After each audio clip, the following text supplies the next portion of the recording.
Population genetics जो होता है, this is considered as the connecting link between genetics and evolution.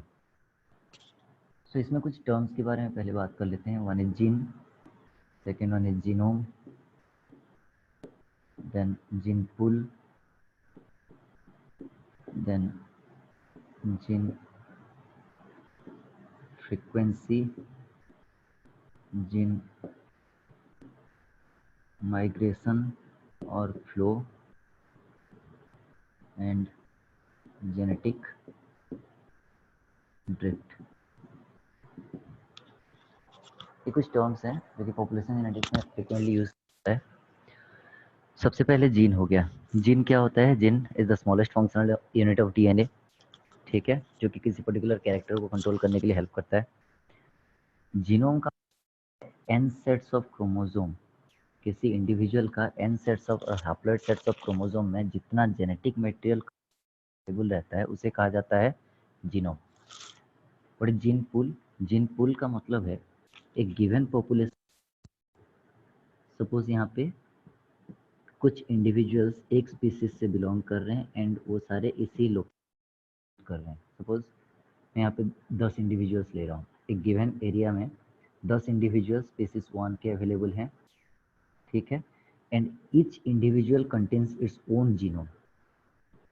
सारे के सारे इंडिविजुअल अपना खुद का जीनोम बियर कर रहे हैं ना। इस गिवन पॉपुलेशन के अंदर, गिवन एरिया के अंदर जो स्पीसीज 1 के जितने भी पॉपुलेशन अवेलेबल हैं उनके collective set of genome is considered as gene pool, ठीक है। दैट मीन्स अगर n सेट्स ऑफ क्रोमोसोम एक पर्टिकुलर जीनोम, एक इंडिविजुअल के जीनोम को रिप्रेजेंट कर रहा है, तो जीन पूल क्या हो जाएगा?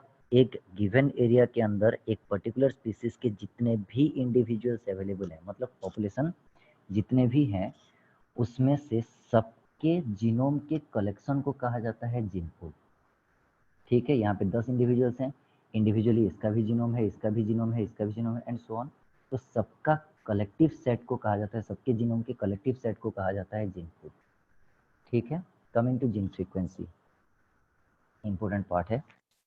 जीन फ्रीक्वेंसी का मतलब है तो एक कैरेक्टर कहते हैं, कैरेक्टर जेड, ठीक है।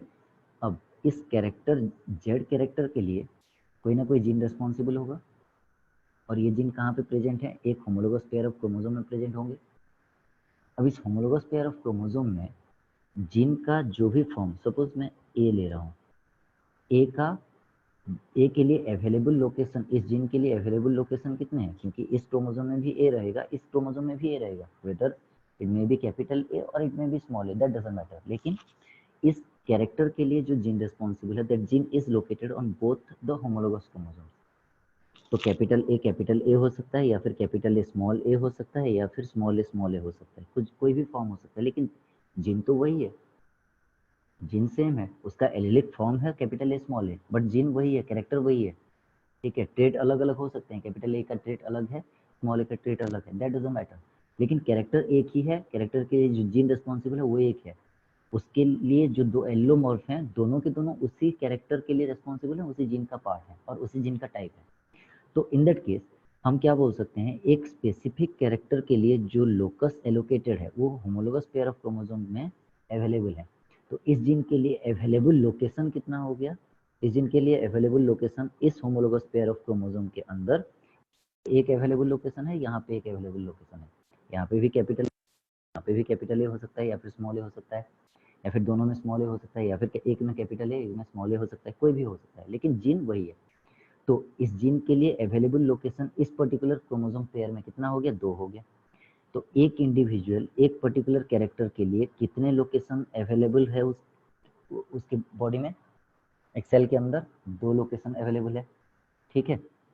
सो अगर किसी पॉपुलेशन में 10 इंडिविजुअल्स हैं तो किसी स्पेसिफिक जीन के लिए अवेलेबल और नंबर ऑफ अवेलेबल लोकेशन कितना होगा? 20 होगा, क्योंकि होमोलोगस पेयर ऑफ क्रोमोसोम में प्रेजेंट है। अगर 100 है तो नंबर ऑफ अवेलेबल लोकेशन कितना हो जाएगा? 200 हो जाएगा। अगर 1000 है तो नंबर ऑफ अवेलेबल लोकेशन कितना हो जाएगा? 2000 हो जाएगा, एंड सो ऑन, ठीक है। So this is number of individual and this is number of available location. उसमें से कौन सा एलिलोमॉर्फ कितनी बार अपीयर कर रहा है, ऑकरेंस, एक पर्टिकुलर एलिलोमॉर्फ का ऑकरेंस कैपिटल ए एक एलोमर्फ है, स्मॉल ए एक एलोमर्फ है। तो कैपिटल ए का इन 2000 अवेलेबल लोकेशन में से 2000 के 2000 भी कैपिटल ए बियर कर सकता है, या फिर 1000 बियर कर सकता है, या फिर 500 बियर कर, कुछ भी हो सकता है। तो इस 2000 अवेलेबल लोकेशन में से कैपिटल ए का ऑकरेंस कितना है एंड स्मॉल ए का ऑकरेंस कितना है, that shows the gene frequency. So for example, अगर मान लो कि एक गिवन पॉपुलेशन के अंदर 100 इंडिविजुअल्स हैं, 100 इंडिविजुअल्स हैं। अब इन 100 इंडिविजुअल्स में से अवेलेबिलिटी कितना है, 200 लोकेशंस अवेलेबल हैं, because homologous pair of chromosome है। 200 लोकेशंस में से कैपिटल ए का नंबर ऑफ ऑकरेंस कितनी बार है एंड स्मॉल ए का नंबर ऑफ ऑकरेंस कितनी बार है, this will give you the frequency of that gene. So अगर मैं मान लूँ कि एक एग्जांपल ले लेते हैं, यहाँ पे 100 इंडिविजुअल्स में से 3 कैटेगरी हो सकते हैं, या तो होमोजाइगस डोमिनेंट होगा, या फिर हेट्रोजाइगस डोमिनेंट होगा, या फिर होमोजाइगस रिसेसिव होगा। 100 इंडिविजुअल्स में कुछ होंगे जो होमोजाइगस उस पर्टिकुलर कैरेक्टर के लिए होमोजाइगस डोमिनेंट होंगे, कुछ होंगे हेट्रोजाइगस डोमिनेंट होंगे, कुछ होंगे होमोजाइगस रिसेसिव होंगे। तो होमोजाइगस डोमिनेंट में एज्यूमिंग 40 इंडिविजुअल्स आर देयर, ठीक है, 40 individuals are there, and heterozygous dominant में again 40 individuals are there, individual, ठीक है। हेट्रोजाइगस रिसेसिव, होमोजाइगस रिसेसिव में कितना रहेगा, 40-40 तो चले गए, आउट ऑफ 100 40-40 तो होमोजाइगस डोमिनेंट हेट्रोजाइगस डोमिनेंट चले गए, बाकी बचा कितना, 20 होमोजाइगस रिसेसिव होंगे, ठीक है। अब होमोजाइगस डोमिनेंट को एज्यूमिंग मैं रिप्रेजेंट करता हूँ ए से, एंड हेट्रोजाइगस डोमिनेंट को मैं रिप्रेजेंट करता हूँ ऑब्वियसली कैपिटल ए स्मॉल ए से। होमोजाइगस रिसेसिव को मैं रिप्रेजेंट कर सकता हूँ स्मॉल ए से। अब जीन फ्रीक्वेंसी कैसे कैलकुलेट करना है, एंटायर 100 इंडिविजुअल्स में से कैपिटल ए कितनी बार अपियर कर रहा है, कितनी बार ऑकरेंस उसका है, एंड स्मॉल ए का ऑकरेंस कितनी बार है, दैट रेशियो विद द और with respect to the total number of available location. मतलब 100 इंडिविजुअल्स जो हैं, सपोज पहला इंडिविजुअल ये हो गया, दूसरा इंडिविजुअल ये हो गया, तीसरा इंडिविजुअल ये हो गया, एंड सो। तो पहले इंडिविजुअल के बॉडी के अंदर कैपिटल ए के लिए अवेलेबल लोकेशन कितना है, 2 है, दूसरे इंडिविजुअल के लिए कितना है, 2 है, तीसरे इंडिविजुअल के लिए कितना है, 2 है, एंड सो ऑन। 100 इंडिविजुअल्स के 2-2 होंगे, तो कुल मिला के 200 लोकेशंस हो गया। अब 200 लोकेशंस में से पहले जो 40 हैं, ये 40 दोनों के दोनों लोकेशन पे कैपिटल ए कंटेन कर रहे हैं। कुछ इंडिविजुअल्स ऐसे हैं जो कि एक क्रोमोसोम में कैपिटल ए, दूसरे क्रोमोसोम में स्मॉल ए बियर कर रहे हैं, those are heterozygous dominant. And कुछ इंडिविजुअल्स ऐसे हैं जो कि कैपिटल ए को बियर ही नहीं कर रहे हैं, दोनों के दोनों places are allocated for small A. तो ये 3 डिफरेंट टाइप ऑफ इंडिविजुअल्स हैं। अब इसमें से एक इंडिविजुअल, अगर मैं ये हो गया होमोजाइगस डोमिनेंट, इसमें टोटल नंबर ऑफ लोकेशंस कितने हैं, एक इंडिविजुअल के अंदर 2 है, 40 इंडिविजुअल्स के अंदर कितने होंगे, 80 होंगे।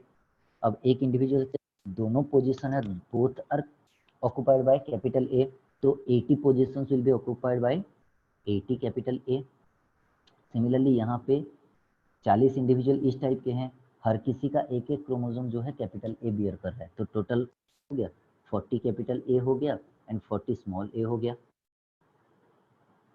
सिमिलरली इसकी बॉडी में क्या हो रहा है, दोनों की दोनों places are allocated by small A, तो यहाँ पे नंबर ऑफ स्मॉल ए कितना हो गया, 20 इंडिविजुअल्स हैं, 20 इंडिविजुअल्स की हर एक बॉडी में 2 स्मॉल ए प्रेजेंट हैं, तो कुल मिला के हो गया 40 स्मॉल ए, ठीक है। ये हो गया अकॉर्डिंग टू द एग्जाम्पल हमारा scenario. Now gene frequency for capital A कितना होगा, सो अगर मैं इसे एफ ए से रिप्रेजेंट करूँ, frequency for A which is otherwise represented as p, ठीक है, इसका वैल्यू कितना हो जाएगा, दिस एफ ए और p is equal to number of occurrence of capital A in the entire population. Remember, in the entire population, मतलब 100 individuals को हमें कंसिडर करना है, ऐसा नहीं कि होमोजाइगस डोमिनेंट को ही कंसिडर करना है, हमें हर किसी इंडिविजुअल के बॉडी में चेक करना है कि कैपिटल ए है या नहीं है, कितना नंबर है, और कितने टाइम्स वो अपियर कर रहा है, 2 बार अपियर कर रहा है इंडिविजुअल में, या फिर 1 बार अपियर कर रहा है, एंड उस टाइप का इंडिविजुअल्स कितने हैं, ये हमें चेक करना है। तो फ्रीक्वेंसी ऑफ कैपिटल ए और पी का वैल्यू कितना हो जाएगा, कैपिटल ए का ओवरऑल 100 इंडिविजुअल्स के अंदर कितनी बार अपियर कर रहा है। पहले तो हो गया होमोजाइगस डोमिनेंट जो 40 इंडिविजुअल्स थे उनमें 80 बार ये अपियर किया हुआ है, क्योंकि हर एक इंडिविजुअल में 2 बार अपियर किया हुआ है। तो 40 इंडिविजुअल्स होमोजाइगस डोमिनेंट वाले हैं तो 80 बार हो गया, 80 टाइम्स प्लस जो हेट्रोजाइगस डोमिनेंट है उनके कैपिटल ए है ना, तो वहाँ पे कितनी बार हो गया, 40 इंडिविजुअल्स में 40 टाइम्स, तो this will be 80 + 40 out of total available location capital A के लिए कितना था, 200 था ना। 200 में से ये अपियर कर रहा है, लेकिन अवेलेबिलिटी हो सकता है कि 100 के 100 होमोजाइगस डोमिनेंट हो, तो भी तो पॉसिबिलिटी है। तो मैक्सिमम पॉसिबिलिटी से कितना टाइम अपियर कर रहा है, that gives you the frequency of A. So out of 200 कितनी बार कैपिटल ए अपियर किया हुआ है, that is 120 divided by 200, that is 0.6, and this is the frequency of capital A. Similarly, small a का frequency कितना होगा, this is represented by Q, ठीक है। तो heterozygous dominant में 40 individuals हैं, 40 individuals, each individual contains only one position for A, ठीक है। तो ये हो गया 40 प्लस जो होमोजाइगस रिसेसिव वाले हैं हर एक इंडिविजुअल दो स्मॉल ए कंटेन कर रहा है, वो हो गया 40A, 40 times, तो 40 times for this homozygous dominant and 40 times for heterozygous dominant, ये हो गया 40 plus 40, टोटल हो गया out of 200 8 200, that is 0.4, and this is the frequency of what, Q और सॉरी स्मॉल a।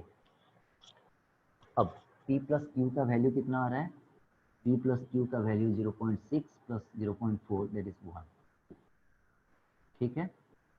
अब इसको अगर मैं 3 डिफरेंट फॉर्म्स, क्योंकि मेरे पास अवेलेबिलिटी 3 डिफरेंट फॉर्म्स का है, heterozygous dominant, homozygous recessive, homozygous dominant, तो इसे अगर मैं 3 फ्रैक्शन के फॉर्म में रिप्रेजेंट करने की कोशिश करूं तो क्या कर सकता हूं, मैं दोनों साइड स्क्वायर कर सकता हूं।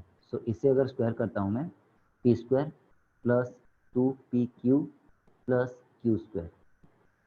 अब देखो यहाँ पे पी स्क्वायर जो हो गया वो रिप्रेजेंट कर रहा है कैपिटल ए को, ठीक है। पी क्यू ये जो रिप्रेजेंट कर रहा है, q is related to small a, p is related to capital A, तो कैपिटल ए स्मॉल ए वाला फॉर्म को हम 2PQ से रिप्रेजेंट कर रहे हैं, एंड Q² का मतलब हो गया स्मॉल ए का कॉम्बिनेशन। सो 3 डिफरेंट फॉर्म्स में यहाँ पे मैं रिप्रेजेंट कर सकता हूँ, but the value will remain constant, क्योंकि squaring on both the sides p plus q whole square is equal to 1 square, that is 1. Now this particular equation represents Hardy-Weinberg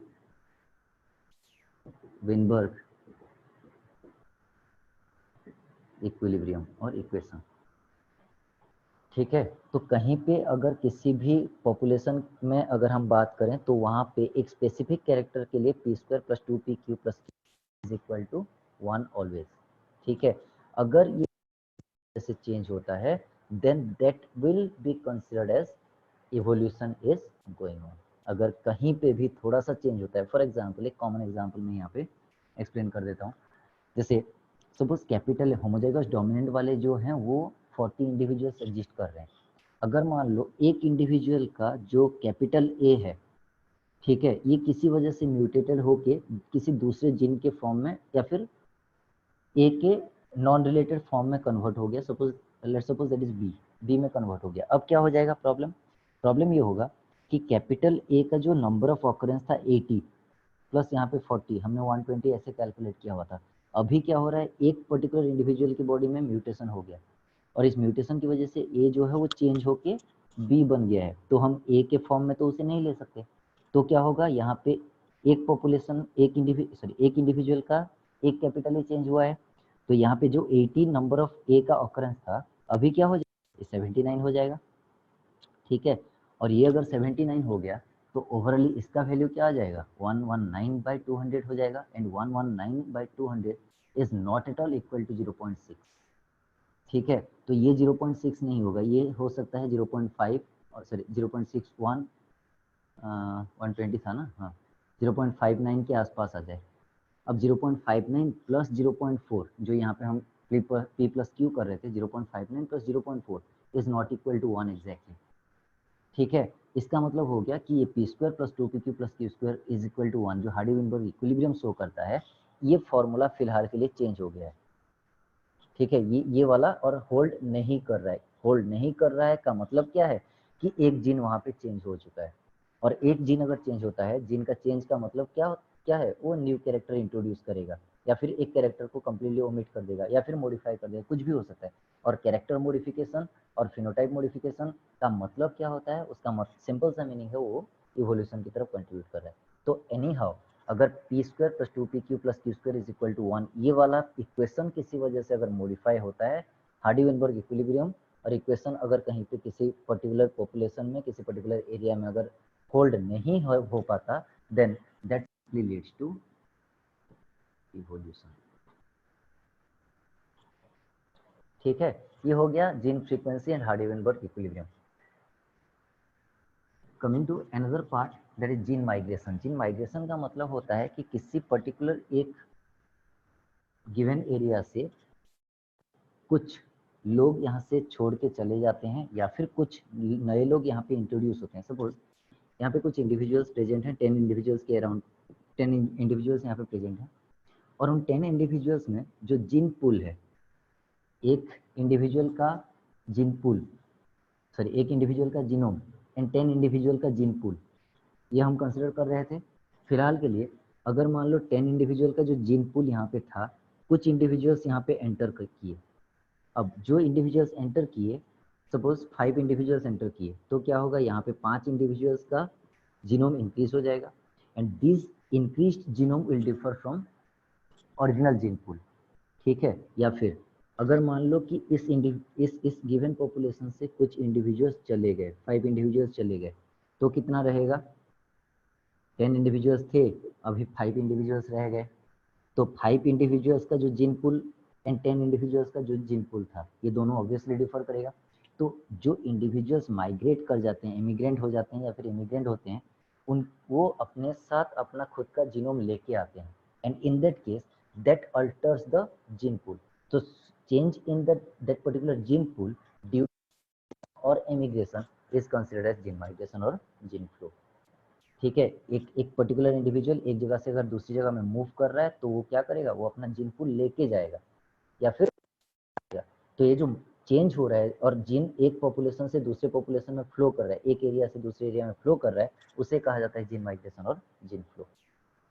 coming to genetic drift, remember कोई बंदा immigrant हो रहा है या फिर कोई बंदा एमिग्रेंट हो रहा है, this is for immigration, immigrants, and this is emigrant. बहुत ही आसान से लैंग्वेज में समझा रहा हूँ मैं। सो इमिग्रेंट्स और एमिग्रेंट्स ये दोनों के दोनों क्या होते हैं, प्री प्लान्ड होते हैं, प्री डिटरमाइंड होता है। मतलब जो बंदा इमिग्रेंट है उसे पता है वो कहाँ जा रहा है, एक प्लेस से दूसरे प्लेस में जा रहा है, उसे पता है। एमिग्रेंट्स का मतलब उसे भी पता है कि ये बंदा एक पॉपुलेशन को छोड़ के दूसरे पॉपुलेशन में, दूसरे पॉपुलेशन एरिया में मूव कर रहा है, उसे भी पता है। मतलब ये सारे के सारे वेल प्लान्ड होते हैं, प्री प्लान्ड होते हैं, या फिर नोइंगली किया जाता है। Where the next part is genetic drift. Genetic drift में क्या होता है, genetic drift is caused due to by chance factor. So what is by chance factor? By chance factor का मतलब जो प्री डिटर्मिनेंट नहीं होता, जिसके बारे में किसी को कोई आइडिया नहीं होता, अचानक से हो जाता है वो। सो बाय चांस फैक्टर का मतलब क्या है, कोई पॉपुलेशन है, यहाँ पे फ्लड आ गया, ठीक है, फ्लड आने की वजह से यहाँ पे जो इंडिविजुअल्स 10 इंडिविजुअल्स या 100 इंडिविजुअल्स थे, उसमें से 50 इंडिविजुअल्स का डेथ हो गया। तो क्या हो गया, 100 इंडिविजुअल्स का जो जीन पूल था अभी after the flood, after that by chance factor, वो फ्लड का इफेक्ट की वजह से 50 इंडिविजुअल्स जो मर गए, उनके साथ साथ उनका जीनोम भी चला गया। तो वो 50 इंडिविजुअल्स का जो जीनोम चला गया, तो ओवरऑली 100 इंडिविजुअल्स का जीन पूल एंड 50 इंडिविजुअल्स का जीन पूल, ये दोनों के दोनों डिफर कर जाएंगे। ठीक है, तो वो जो चेंज हो रहा है जीन पूल में due to by chance factor, उसे कहा जाता है जेनेटिक ड्रिफ्ट। ठीक है, तो यहाँ पे बाय चांस फैक्टर की वजह से जो चेंजेस होने वाले हैं, दैट इज वैलिड फॉर एक स्मॉल एरिया के लिए वैलिड है, पहली बात, एंड स्मॉल पॉपुलेशन के लिए वैलिड है। ठीक है, ये दोनों बहुत ज़्यादा इंपॉर्टेंट है, small area and small population के लिए वैलिड है। अब एक common example 10th class CBSE के बुक में एक एग्जांपल दिया हुआ है बाय चांस फैक्टर का, जहाँ पे रेड कलर के कुछ बिटल्स एंड ग्रीन कलर का एग्जांपल लिया गया है. Suppose some red color beetles are there, ठीक है, and some green color beetles are there. These are the green color beetles. Initially red colour के बीटल्स का नंबर इस गिवन एरिया के अंदर बहुत ज़्यादा है, ठीक है. रेड कलर के इंडिविजुअल्स का नंबर, बीटल्स का नंबर इस एरिया में बहुत ज़्यादा है. अब एक हाथी आता है और वो एलिफेंट जो है उसका अननोइंगली, एलिफेंट क्योंकि इंटेंशनली तो वो किल करेगा नहीं बीटल्स को, तो एलिफेंट जब इस एरिया को क्रॉस करके जाएगा उस टाइम पीरियड में क्या हो रहा है, इसका पैर ये क्या करता है, एक ऐसे एरिया में स्टेप डालता है जहाँ पे बहुत ज़्यादा रेड कलर के बीटल एक्यूमुलेटेड है. तो वहाँ पे क्या होगा, एलिफेंट के पैर की वजह से, उसके वजन की वजह से ये सारे के सारे मर गए, ठीक है. ये क्लास 10th का एग्जाम्पल है. ये सारे के सारे मान लो मर गए और कुछ ही रेड कलर के बीटल बच गए. तो ओवरऑली पहला जो था रेड कलर के बीटल का नंबर, मैंने काफी सारा यहाँ पे ड्रॉ किया हुआ था, एज्यूमिंग 10 ड्रॉ किया हुआ था, और 10 number of red beetles are having some gene pool.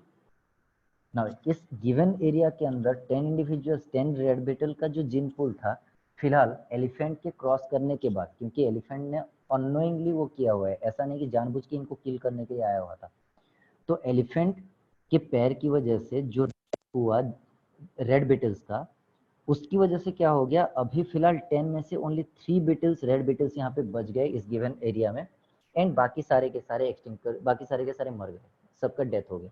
तो अभी 10 इंडिविजुअल्स का जो जीन पूल था, एंड फिलहाल के लिए 3 इंडिविजुअल्स का जो जीन पूल है, ये दोनों वैरी करेगा. आउट ऑफ 10 7 आर डेड, ठीक है, ओनली 3 आर लेफ्ट आउट.